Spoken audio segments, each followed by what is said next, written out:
Diay usa ka ilaga nga nipatong sa usa ka garapon nga puno kaayo og mga liso nga makaon. Grabe kay ang iyang kalipay kay sa iyang paminaw dili na siya kinahanglan nga maningkamot og mangita para nga naa siya'y pagkaon. Maong nagdesisyon siya nga didto na lamang siya magpundo sa garapon kay basi naa pay laing moabot nga ilaga ug mapulihan siya. Nilabay ang pila ka adlaw wala siya kabantay nga sa sige niyag kaon, nagkagamay pud ang mga liso nga iyang gipatungan. Hinungdan nga nagkalawom pud ang iyang kahimtang sulod sa garapon.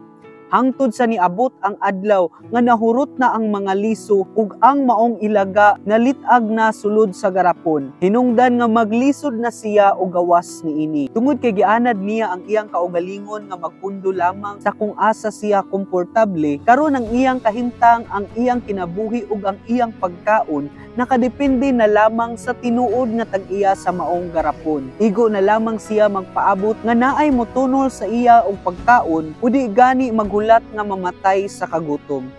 Subo kaayo palandungon mga amiga ug mga amigo nga sa tinuod nga kinabuhi daghang mga tawo ang nahisama sa maong ilaga. Mga tawo nga nalitag sa ilang kaugalingong comfort zone. Tungod sa ilang pag-anad sa ilang kaugalingon nga permi magsalig nga naay permi mohatag og mutabang sa ila, dili na lang pud sila manikamot para sa ilang kaugalingon. Hinumdumi nga dili hangtod sa hangtod naa ang atong mga ginikanan para mopaluyo og mutabang sa atoa.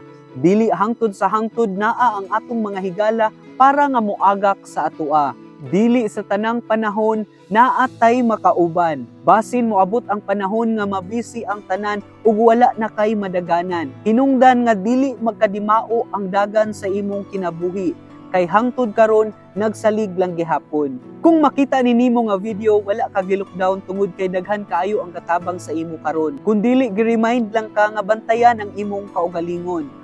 Bantayan nga dili permi magsalig sa uban. Bantayan nga dili magkinapulan. Bantayan nga dili maanad sa dili maayong pamatasan. Bantayan nga dili magpundo sa imong comfort zone. Kung naa kay gusto maabot sa imong kinabuhi, dili pwede nga magsigira ka og pundo.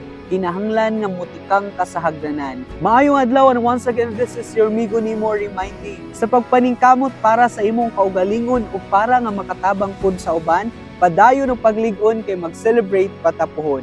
God bless everyone.